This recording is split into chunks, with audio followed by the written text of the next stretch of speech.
Hi friends, welcome to Kannada ಮಾರೋ stories. ನನ್ನ ಹೆಸರು ಪಲ್ಲವಿ. ನಾನು ಹೊಸದಾಗಿ ಮದುವೆಯಾಗಿ ಗಂಡನ ಮನೆಗೆ ಬಂದಿದ್ದೆ.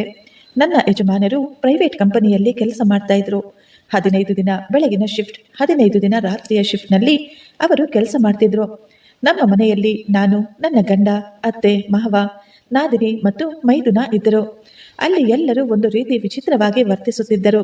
ಯಾರೂ ನನ್ನ ಜೊತೆ ಸರಿಯಾಗಿ ಮಾತನಾಡ್ತಾ ಇರಲಿಲ್ಲ. ನಮ್ಮೊಂದು ದೊಡ್ಡವರು ನಿಶ್ಚಯಿಸಿದ ಮದುವೆಯಾಗಿತ್ತು.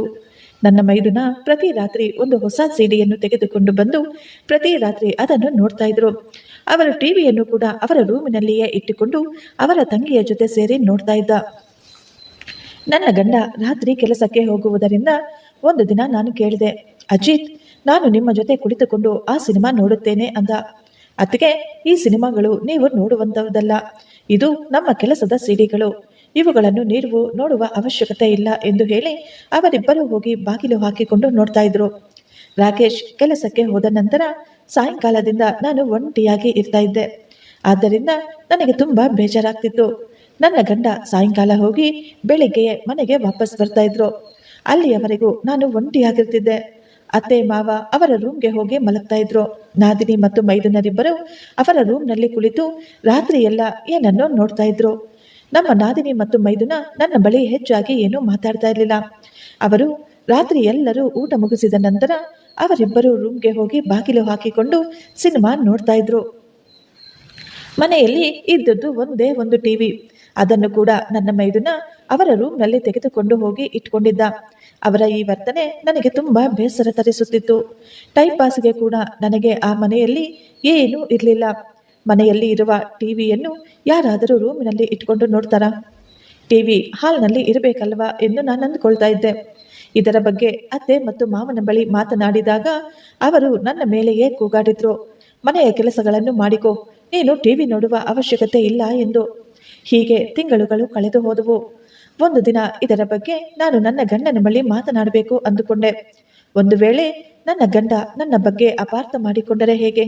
ಅವರು ಕೂಡ ಅತ್ತೆಯ ರೀತಿ ಮಾತನಾಡಿದರೆ ಹೇಗೆ ಎಂದು ನಾನು ಸುಮ್ಮನಾಗ್ಬಿಟ್ಟೆ. ಆ ದಿನ ನನಗೆ ತುಂಬಾ ಜ್ವರ ಬಂದಿತ್ತು. ನನ್ನಿಂದ ಎದ್ದು ಮನೆ ಕೆಲಸವನ್ನು ಸಹ ಮಾಡಲಾಗ್ತಾ ಇರಲಿಲ್ಲ. ಆದರೆ ಏನು ಮಾಡುವುದು? ನನ್ನ ಗಂಡ ಬರುವಷ್ಟರಲ್ಲಿ ಅವರಿಗೆ ತಿಂಡಿ ಕಾಫಿ ಇರಬೇಕಲ್ವಾ? ನನ್ನ ಯಜಮಾನರು ಮನೆಗೆ ಬರುವಷ್ಟರಲ್ಲಿ ನಾನು ಅವರಿಗಾಗಿ ಬಿಸಿ ಬಿಸಿ ಕಾಫಿ ಮತ್ತು ತಿಂಡಿಯನ್ನು ರೆಡಿ ಮಾಡಿ ಅವರಿಗೋಸ್ಕರ ತಂದು ಕೊಟ್ಟಿದ್ದೆ. ಅವರು ತಿಂಡಿ ತಿನ್ನಲು ಬಂದು ಕಾಯುತ್ತಾ ಕುಳಿತಿದ್ರು. ಆಗ ಅವರು ಗಮನಿಸಿದ್ರು ನನಗೆ ತುಂಬಾ ಜ್ವರ ಬರ್ತಾ ಇದೆ ಅಂತ. ಪಲ್ಲವಿ, ನಿನಗೆ ಹುಷಾರಿಲ್ವಾ? ನೀನು ಡಾಕ್ಟರ್ ಬಳಿ ಹೋಗಿ ತೋರಿಸ್ಕೊಂಡಿದ್ಯಾ?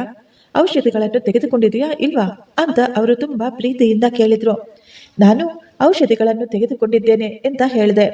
ಆಗ ರಾಕೇಶ್ ಹೇಳಿದರು, ನಿನಗೆ ಹುಷಾರಿಲ್ದಿರ್ಬೇಕಾದ್ರೆ ಒಬ್ಳೆ ಏತಕ್ಕಾಗಿ ಇಷ್ಟೊಂದು ಕಷ್ಟಪಡ್ತೀಯಾ? ಸಂಗೀತಾಳನ್ನು ನಿನ್ನ ಸಹಾಯಕ್ಕೆ ಕರೆದುಕೋ ಅಂತ ಹೇಳಿದ್ರು.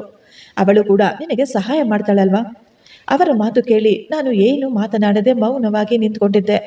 ಅದನ್ನು ಗಮನಿಸಿದ ರಾಕೇಶ್, ಏನಾಯ್ತು ಪಲ್ಲವಿ ಅಂತ ಮತ್ತೆ ಕೇಳಿದ್ರು. ಆಗ ನಾನು, ಸಂಗೀತ ಯಾವಾಗ್ಲೂ ತನ್ನ ರೂಮ್ನಲ್ಲಿಯೇ ಇರ್ತಾಳೆ. ರಾತ್ರಿಯಾಗದ ತಕ್ಷಣ ನಿಮ್ಮ ತಮ್ಮ ಯಾವುದೋ ಸಿಡಿಗಳನ್ನು ತಗೊಂಡ್ಬರ್ತಾರೆ. ಅವರಿಬ್ಬರು ಸೇರಿ ಬಾಗಿಲು ಮುಚ್ಕೊಂಡು ಸಿನಿಮಾ ನೋಡ್ತಿರ್ತಾರೆ ಅನ್ಸುತ್ತೆ. ಸಂಗೀತ ನನ್ನ ಜೊತೆ ಸರಿಯಾಗಿ ಮಾತನಾಡೋದು ಕೂಡ ಇಲ್ಲ. ರಾತ್ರಿ ಎಲ್ಲ ಸಿನಿಮಾ ನೋಡೋದು, ಹಗಲೆಲ್ಲ ಮಲಗಿರೋದು. ಆಗಿರ್ಬೇಕಾದ್ರೆ ನಾನು ಅವಳಿಗೆ ಹೇಗೆ ಕೆಲಸ ಮಾಡಲು ಹೇಳಲಿ ಹೇಳಿ? ನನ್ನ ಮನಸ್ಸಿನಲ್ಲಿ ಇದ್ದ ಮಾತುಗಳನ್ನು ನಾನು ನೇರವಾಗಿ ರಾಕೇಶ್ ಬಳಿ ಹೇಳಿಬಿಟ್ಟಿದ್ದೆ. ಆಗ ರಾಕೇಶ್ ದೀರ್ಘವಾಗಿ ಯೋಚಿಸುತ್ತಾ, ನಾನೇನಾದ್ರೂ ಹೇಳ ಅಂತ ಕೇಳಿದ್ರು. ಬೇಡ ಬಿಡಿ, ನೀವು ಬೇಗ ಬೇಗ ತಿಂಡಿ ತಿಂದು ಸ್ವಲ್ಪ ಸಮಯ ರೆಸ್ಟ್ ತೆಗೆದುಕೊಳ್ಳಿ ಅಂತ ಹೇಳಿದೆ. ಯಾಕೆಂದ್ರೆ ನನಗೆ ಚೆನ್ನಾಗಿ ಗೊತ್ತು, ಅವರು ರಾತ್ರಿ ಎಲ್ಲ ಕೆಲಸ ಮಾಡಿ ಸುಸ್ತಾಗಿ ಬಂದಿರ್ತಾರೆ, ಅವರಿಗೆ ವಿಶ್ರಾಂತಿ ಬೇಕು ಅಂತ. ಅತ್ತೆ ಮಾವ ನನ್ನ ಗಂಡ ಎಲ್ಲರೂ ತಿಂಡಿ ತಿಂದ ನಂತರ ಎಲ್ಲವನ್ನು ಜೋಡಿಸಿಟ್ಟು ಎಲ್ಲ ಪಾತ್ರೆಗಳನ್ನು ತೊಳೆದು ಮಧ್ಯಾಹ್ನದ ಅಡಿಗೆಗಳನ್ನು ಸಹ ಮುಗಿಸಿ ಆಗಷ್ಟೇ ಹಾಲ್ನಲ್ಲಿ ಬಂದು ಕುಳಿತುಕೊಂಡೆ. ಆಗ್ಲೇ ಸಂಗೀತ ಜೋರಾಗಿ ಕೂಗಿದ್ಲು, ಅತ್ಗೆ, ನನಗೆ ಬೇಗ ಬಿಸಿ ಬಿಸಿಯಾಗಿ ಟಿಫಿನ್ ತೆಗೆದುಕೊಂಡು ಬನ್ನಿ ಅಂತ. ಅವಳು ಯಾವಾಗ್ಲೂ ನನ್ನ ಮೇಲೆ ಆರ್ಡರ್ ಆಗ್ತಾ ಇದ್ಲು. ನಾನೇನು ಈ ಮನೆಯ ಕೆಲಸದವಳು ಅನ್ನುವ ರೀತಿ. ನಾನು ಇದರ ಬಗ್ಗೆ ಅತ್ತೆಯ ಬಳಿ ಮಾತನಾಡಿದ್ರೆ ಅವರು ಕೂಡ ನನ್ನ ಮೇಲೆಯೇ ವಿಚಿತ್ರವಾಗಿ ಮಾತನಾಡ್ತಾ ಇದ್ರು. ನನ್ನ ಮಗಳೆಂದ್ರೆ ನಿನಗೆ ಇಷ್ಟ ಇಲ್ವಾ? ಅವಳ ಮೇಲೆ ನಿನಗೆ ಯಾಕೆ ಅಷ್ಟೊಂದು ಸಿಟ್ಟು?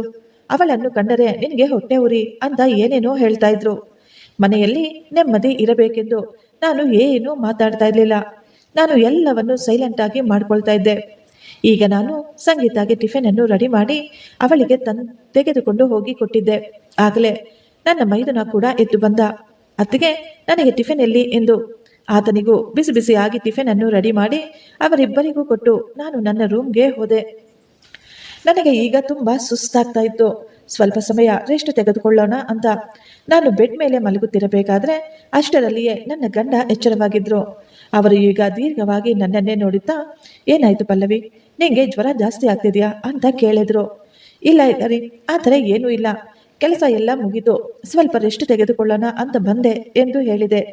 ನೀನೊಬ್ಬಳೆ ಯಾಕೆ ಅಷ್ಟೊಂದು ಕಷ್ಟಪಡ್ತೀಯ?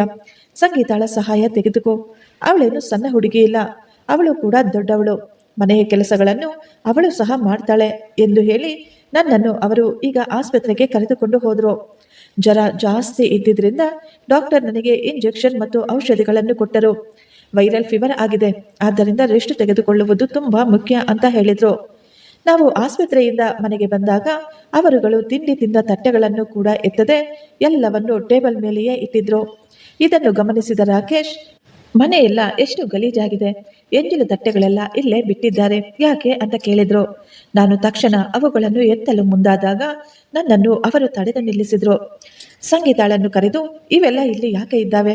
ತಕ್ಷಣ ಇವುಗಳನ್ನು ಅಡಿಗೆ ಮನೆಗೆ ತೆಗೆದುಕೊಂಡು ಹೋಗಿ ಎಲ್ಲವನ್ನು ನೀಟಾಗಿ ತೊಳೆದಿಡು. ಅವಳಿಗೆ ಕೆಲಸ ಹೇಳಿದ್ದನ್ನು ನೋಡಿ ಅವಳು ತುಂಬಾ ಕೋಪವಾಗಿ ನನ್ನ ಗಂಡನನ್ನೇ ಗುರುಗುಟ್ಟಿ ನೋಡ್ತಿದ್ಲು. ಯಾಕೆ ಸಂಗೀತ, ನೀನು ತಿಂದಿದ್ದೀಯಾ ಪ್ಲೇಟ್ಗಳನ್ನು ಎತ್ತಲು ನಿನಗೆ ಆಗುತ್ತಿಲ್ಲವೇ? ಎತ್ತಿಕೊಂಡು ಹೋಗಿ ಬೇಗ ತೊಳೆದಿಡು. ನೀನು ಇನ್ನು ಸಣ್ಣ ಮಗುವೇನಲ್ಲ, ಈಗ ನೀನು ಕೂಡ ತುಂಬಾ ದೊಡ್ಡವಳಾಗ್ಬಿಟ್ಟಿದೀಯಾ. ನಿನ್ನ ಅತ್ತಿಗೆಗೆ ಮನೆ ಕೆಲಸಗಳಲ್ಲಿ ಸ್ವಲ್ಪ ಸಹಾಯ ಮಾಡು ಎಂದು ಜೋರಾಗಿಯೇ ಹೇಳಿದ್ರು. ನನ್ನ ಗಂಡ ತುಂಬಾ ಒಳ್ಳೆಯವರು, ಎಲ್ಲರನ್ನು ತುಂಬಾ ಗೌರವ ಮತ್ತು ಪ್ರೀತಿಯಿಂದ ಮಾತನಾಡಿಸ್ತಾ ಇದ್ರು. ಆದ್ರೆ ಅವರ ತಮ್ಮ ಮತ್ತು ತಂಗಿ ಅವರಿಗೆ ತದ್ವಿರುದ್ಧವಾಗಿದ್ರು. ಸಾಯಂಕಾಲ ನನ್ನ ಗಂಡ ಕೆಲಸಕ್ಕೆ ಎಂದು ಹೊರಟು ಹೋದ್ರು. ಆ ದಿನ ಸಂಗೀತಾಳೆ ಅಡಿಗೆ ಮಾಡಲು ಮುಂದಾಗಿದ್ಲು. ಅಷ್ಟೊತ್ತಿಗಾಗಲೇ ನಮ್ಮ ಮೈದುನ ಕೂಡ ಹೊರಗಿನಿಂದ ಮನೆಗೆ ಬಂದಿದ್ರು. ಅವರು ಸಂಗೀತ ರೂಮ್ನಲ್ಲಿ ಇಲ್ಲದಿರುವುದನ್ನು ಗಮನಿಸಿ ಅಡಿಗೆ ಮನೆಗೆ ಹೋಗಿ ಅವಳಿಗೆ ತಾನು ತಂದಿದ್ದ ಸಿಡಿಯ ಬಗ್ಗೆ ಮಾತನಾಡುತ್ತಿರಬೇಕಾದರೆ ಅಷ್ಟರಲ್ಲೇ ಯಾವುದೋ ಫೋನ್ ಕಾಲ್ ಬಂದಿತ್ತು. ಅವರು ತಾವು ತಂದಿದ್ದ ಸಿಡಿಯನ್ನು ಅಡಿಗೆ ಮನೆಯಲ್ಲಿಯೇ ಸಂಗೀತಾಳಿಗೆ ಕೊಟ್ಟು ಫೋನ್ನಲ್ಲಿ ಮಾತನಾಡುತ್ತಾ ಹೊರಗೆ ಹೊರಟು ಹೋಗಿದ್ರು. ನಾನು ಅಡಿಗೆ ಮನೆಯಲ್ಲಿ ಸಹಾಯ ಮಾಡುತ್ತಾ ಸಂಗೀತಾಳನ್ನು ಮಾತನಾಡಿಸಿದಾಗ ಅವಳು ನನ್ನ ಬಳಿ ಏನು ಮಾತನಾಡಲಿಲ್ಲ. ಅವಳು ಕೋಪದಿಂದ ಮೂತಿ ತಿರುಗಿಸ್ಕೊಂಡು ಅಡಿಗೆ ಮಾಡ್ತಿದ್ಲು. ಆಗ ಅಲ್ಲೇ ಇದ್ದ ಸಿಡಿಯನ್ನು ನಾನು ಗಮನಿಸಿದೆ. ನಾನು ಅವಳಿಗೆ ಕಾಣಿಸದ ಹಾಗೆ ಅಡಿಗೆ ಮನೆಯಲ್ಲಿ ಇದ್ದ ಆ ಸಿಡಿಯನ್ನು ತೆಗೆದುಕೊಂಡು ಅದರಲ್ಲಿ ಏನಿದೆ ನೋಡಬೇಕಂದುಕೊಂಡೆ. ಆದ್ರೆ ನನ್ನ ಕೈ ಜಾರಿ ಅದು ಕೆಳಗೆ ಬಿಟ್ಟಿತ್ತು. ಇದನ್ನು ಗಮನಿಸಿದ ಸಂಗೀತ, ಅದ್ಗೆ ಸಿಡಿ ನಂದು, ನನಗೆ ಕೊಡಿ ಎಂದು ಅವಳು ಗಾಬರಿಯಿಂದ ಇನ್ನ ಕೈಯಿಂದ ಕಿತ್ತುಕೊಂಡ್ಲು. ತಕ್ಷಣ ಅವಳ ತನ್ನ ರೂಮ್ಗೆ ಹೋಗಿ ಆ ಸಿಡಿಯನ್ನು ಅವಳ ರೂಮ್ನಲ್ಲಿ ಬಚ್ಚಿಟ್ಟು ಬಿಟ್ಟು ಬಂದಿದ್ಲು. ರಾತ್ರಿ ಎಲ್ಲರೂ ಊಟ ಮುಗಿಸಿ ಮಲಗಲು ಅವರವರ ರೂಮ್ಗೆ ಹೋಗಿದ್ರು. ಎಲ್ಲರೂ ಮಲಗಿದ ನಂತರ ಮಧ್ಯರಾತ್ರಿ ನನ್ನ ಮೈದುನ ಮತ್ತು ನಾದಿನಿ ಇಬ್ಬರು ಒಂದೇ ರೂಮ್ಗೆ ಹೋಗಿ ಬಾಗಿಲು ಹಾಕಿಕೊಂಡು ಸಿನಿಮಾ ನೋಡಲು ಶುರು ಮಾಡಿದ್ರು. ಪ್ರತಿದಿನ ಅವರ ಕೆಲಸ ಇದೇ ಆಗಿತ್ತು. ಅತ್ತೆ ಕೂಡ ಅವರಿಗೆ ಏನು ಅಂತ ಇರಲಿಲ್ಲ. ನನಗೆ ತುಂಬಾ ಜ್ವರ ಬಂದಿತ್ತು, ಆದ್ದರಿಂದ ನಾನು ಯಾವಾಗ ಮಲಗಿದ್ನೋ ನನಗೆ ಗೊತ್ತಾಗ್ಲಿಲ್ಲ. ಮಾರನೆಯ ದಿನ ಎದ್ದು ಮತ್ತೆ ನಮ್ಮ ದಿನಚರಿ ಶುರುವಾಗಿತ್ತು. ಮನೆಯಲ್ಲಿ ಯಾರು ಯಾವ ಕೆಲಸ ಕೂಡ ಮಾಡ್ತಿರ್ಲಿಲ್ಲ.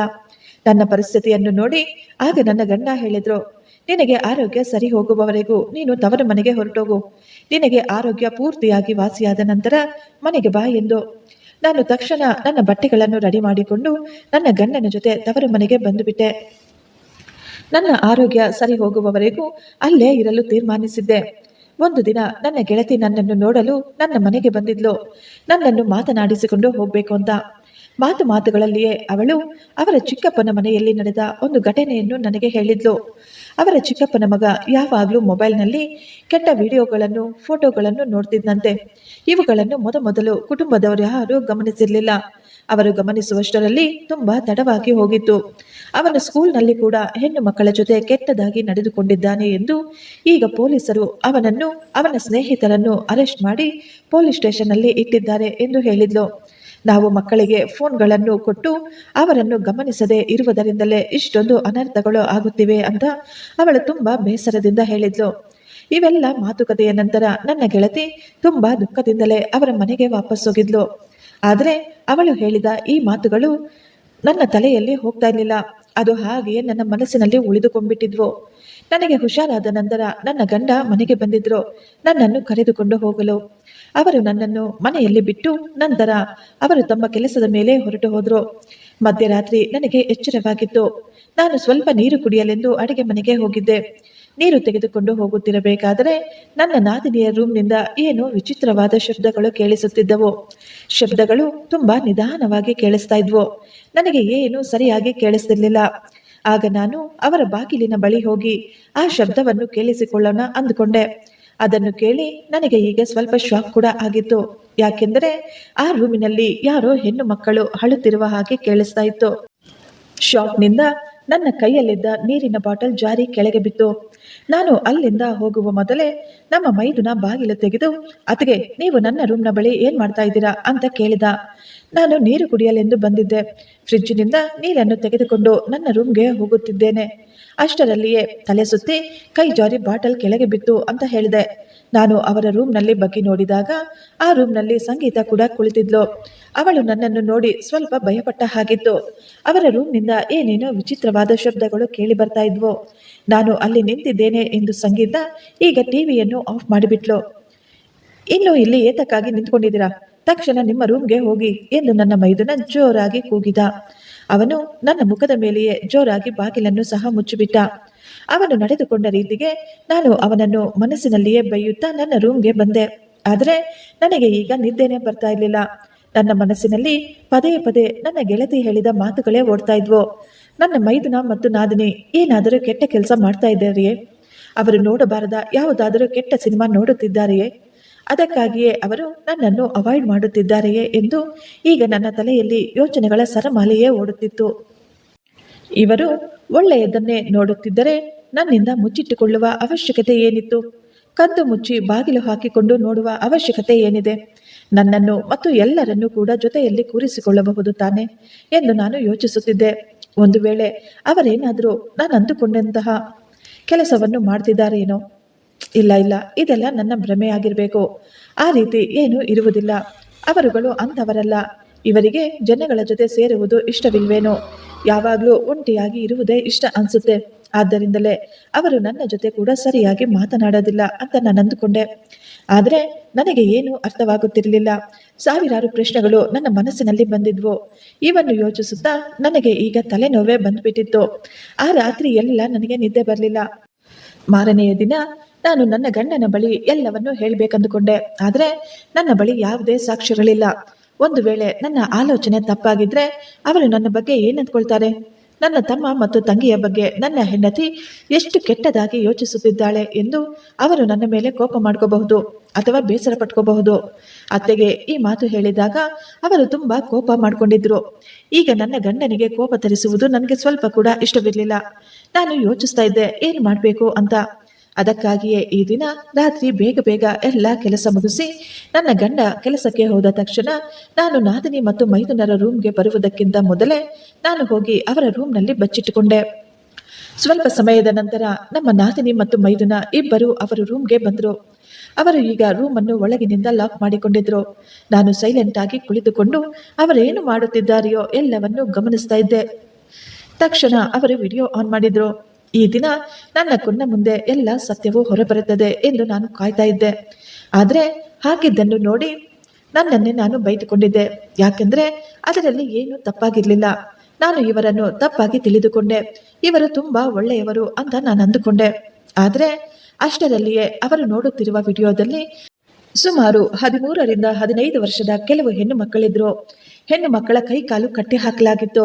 ಆ ಹೆಣ್ಣು ಮಕ್ಕಳಲ್ಲಿ ಕೆಲವರು ತುಂಬಾ ಜೋರಾಗಿ ಅಳ್ತಾ ಇದ್ರು, ನಮ್ಮನ್ನು ಬಿಟ್ಟು ಬಿಡಿ, ನಾವು ಮನೆಗೆ ಹೋಗ್ಬೇಕು ಅಂತ. ಅಷ್ಟರಲ್ಲಿಯೇ ಯಾರೋ ಸಂಗೀತಾಗೆ ಫೋನ್ ಕೂಡ ಮಾಡಿದ್ರು. ಮೇಡಮ್, ಇವರನ್ನು ನಾವು ಏನ್ ಮಾಡ್ಬೇಕು ಅಂತ ಕೇಳ್ತಿದ್ರು. ಅವಳು ನಗುತ್ತಾ, ಎಲ್ಲರನ್ನು ಮಾಡಿದ ಹಾಗೆ ಇವರನ್ನು ಕೂಡ ನಾವು ಮುಂಬೈಗೆ ಕಳಿಸ್ಬಿಡೋಣ. ನಾಳೆ ರಾತ್ರಿ 12 ಗಂಟೆಗೆ ವ್ಯಾಪಾರ ಶುರುವಾಗುತ್ತದೆ. ನಾಳೆ ಬರುವ ಹುಡುಗಿಯರಿಗೆ ಇಲ್ಲಿ ಇರಲು ಜಾಗ ಬೇಕಲ್ವಾ ಅಂತ ಹೇಳ್ತಾ ಇದ್ಲು. ನನಗೆ ಏನೂ ಅರ್ಥವಾಗ್ಲಿಲ್ಲ. ಇಲ್ಲಿ ಏನು ನಡೀತಾ ಇದೆ ಅಂತ. ಆ ಮಕ್ಕಳು ಯಾರು? ಅಲ್ಲಿ ಅವರನ್ನು ಯಾರು ಬಂಧಿಸಿದ್ದಾರೆ? ಇವರಿಬ್ಬರು ಇಷ್ಟಕ್ಕೂ ಅವರ ಜೊತೆ ಏನ್ ಮಾಡ್ತಾ ಇದ್ದಾರೆ? ಇವರು ಒಳ್ಳೆಯವರ ಕೆಟ್ಟವರ? ಅವರನ್ನು ಹೇಗಾದರೂ ಮಾಡಿ ರಕ್ಷಿಸಬೇಕು ಎಂದು ನಾನು ತುಂಬಾ ಯೋಚಿಸುತ್ತಿದ್ದೆ. ನಾನು ನನ್ನ ಮೊಬೈಲ್ನಲ್ಲಿ ಎಲ್ಲವನ್ನೂ ರೆಕಾರ್ಡ್ ಕೂಡ ಮಾಡಿಕೊಂಡಿದ್ದೆ. ಮಾರನೆಯ ದಿನ ನಡೆದ ಎಲ್ಲವನ್ನು ನಾನು ನನ್ನ ಗಂಡನಿಗೆ ಹೇಳಿದೆ. ಮೊದಲು ನನ್ನ ಗಂಡ ನನ್ನ ಮಾತುಗಳನ್ನು ನಂಬಲಿಲ್ಲ. ಮೊಬೈಲ್ನಲ್ಲಿ ರೆಕಾರ್ಡ್ ಮಾಡಿದ್ದವನ್ನು ಕೂಡ ನಾನು ಅವರಿಗೆ ತೋರಿಸಿದ್ದೆ. ಆದರೆ ಅವರಿಗೆ ನಂಬಿಕೆನೇ ಬರಲಿಲ್ಲ. ನನ್ನ ತಮ್ಮ ಮತ್ತು ತಂಗಿ ಈ ರೀತಿಯಾದಂತಹ ಕೆಲಸವನ್ನು ಮಾಡಲು ಸಾಧ್ಯವಿಲ್ಲ ಎಂದು ಅವರು ತುಂಬಾನೇ ನಂಬಿದ್ರು. ನಾನು ಹೇಳಿದೆ, ಹಾಗಿದ್ರೆ ಈ ದಿನ ರಾತ್ರಿ ನೀವು ಕೆಲಸಕ್ಕೆ ಹೋಗಬೇಡಿ, ಕೆಲಸಕ್ಕೆ ಹೋಗುತ್ತಿದ್ದೇನೆ ಎನ್ನುವ ಹಾಗೆ ಮಾತ್ರ ನಡೆದುಕೊಳ್ಳಿ. ಈ ದಿನ ರಾತ್ರಿ ನಾವಿಬ್ಬರೂ ಅವರ ರೂಮ್ನಲ್ಲಿ ಬಚ್ಚಿಟ್ಟುಕೊಳ್ಳೋಣ. ಅಲ್ಲಿ ಏನು ನಡೀತಾ ಇದೆ ಎನ್ನುವುದನ್ನು ನೀವೇ ನೋಡಿ ಅಂತ ಹೇಳಿದೆ. ಆ ದಿನ ರಾತ್ರಿ ನಾವಿಬ್ಬರೂ ಅವರ ರೂಮ್ನಲ್ಲಿ ಕುಳಿತುಕೊಂಡು ಅಲ್ಲಿ ನಡೆಯುತ್ತಿರುವ ಎಲ್ಲವನ್ನು ರೆಕಾರ್ಡ್ ಮಾಡಿಕೊಂಡೆವು. ನನ್ನ ಗಂಡನಿಗೆ ಅವರ ತಮ್ಮ ಮತ್ತು ತಂಗಿಯ ಎಲ್ಲ ಸತ್ಯವೂ ಈಗ ಗೊತ್ತಾಗಿತ್ತು. ಈಗ ಅವರಿಬ್ಬರಿಗೂ ಕೂಡ ನಾವು ಅಲ್ಲಿರುವುದು ಗೊತ್ತಾಗಿತ್ತು. ನಮ್ಮನ್ನು ನೋಡಿದ ಅವರಿಬ್ಬರು ಒಂದು ಕ್ಷಣ ಗಾಬರಿಪಟ್ಟಿದ್ರು. ಅಷ್ಟರಲ್ಲೇ ನನ್ನ ಮೈದುನ ನನ್ನ ಯಜಮಾನರ ಮೇಲೆ ಅಟ್ಯಾಕ್ ಮಾಡಲು ಮುಂದಾದ. ನಮ್ಮ ಯಜಮಾನರು ಅಲ್ಲೇ ಇದ್ದ ಫ್ಲವರ್ ವಾಸಿನಿಂದ ಅವನನ್ನು ಹೊಡೆದಾಗ ನನ್ನ ನಾದಿನಿ ಕೂಡ ಅಣ್ಣನ ಮೇಲೆ ತಿರುಗಿ ಬಿದ್ದಿದ್ಲು. ಆ ಗಲಾಟೆಯಲ್ಲಿ ನನ್ನ ಯಜಮಾನರಿಗೂ ಮತ್ತು ಅವರಿಬ್ಬರಿಗೂ ಗಾಯಗಳಾದವು. ನಮ್ಮ ನಾದಿನಿಯ ತಲೆಗೆ ತುಂಬಾ ಪೆಟ್ಟು ಬಿದ್ದಿತ್ತು. ತಕ್ಷಣ ನಾನು ಪೊಲೀಸರಿಗೆ ಫೋನ್ ಮಾಡಿ ಅವರನ್ನು ಕರೆಸಿದ್ದೆ. ಅವರಿಬ್ಬರು ಈಗ ಆಸ್ಪತ್ರೆಯ ಪಾಲಾಗಿದ್ರು. ನಾವು ಆ ರೂಮಿನಲ್ಲಿ ತೆಗೆದ ಎಲ್ಲ ವಿಡಿಯೋಗಳನ್ನು ಪೊಲೀಸ್ನವರಿಗೆ ಕೊಟ್ಟು ಬಿಟ್ವು. ಪೊಲೀಸ್ನವರು ಆ ಹೆಣ್ಣು ಮಕ್ಕಳನ್ನು ರಕ್ಷಣೆ ಮಾಡಿದ್ದರು. ಕೆಲವು ದಿನಗಳಲ್ಲಿಯೇ ನನ್ನ ಗಂಡ ಆಸ್ಪತ್ರೆಯಿಂದ ಡಿಸ್ಚಾರ್ಜ್ ಆಗಿ ಮನೆಗೆ ವಾಪಸ್ಸಾಗಿದ್ರು. ಈಗ ನಾವು ನೆಮ್ಮದಿಯ ನಿಟ್ಟುಸಿರನ್ನು ಬಿಟ್ಟಿದ್ವು. ತಮ್ಮ ಮಕ್ಕಳ ಕೆಲಸವನ್ನು ತಿಳಿದು ಅತ್ತೆ ಮಾವ ಕೂಡ ತುಂಬಾ ದುಃಖಿಸುತ್ತಿದ್ದರು. ಫ್ರೆಂಡ್ಸ್, ಈ ಸ್ಟೋರಿ ನಿಮಗೆ ಇಷ್ಟವಾಗಿದ್ದರೆ ಒಂದು ಲೈಕ್ ಮಾಡಿ ಮತ್ತು ನಮ್ಮ ಚಾನೆಲ್ ಅನ್ನು ಸಬ್ಸ್ಕ್ರೈಬ್ ಮಾಡಿಕೊಳ್ಳಿ. Thank you. ಧನ್ಯವಾದಗಳು.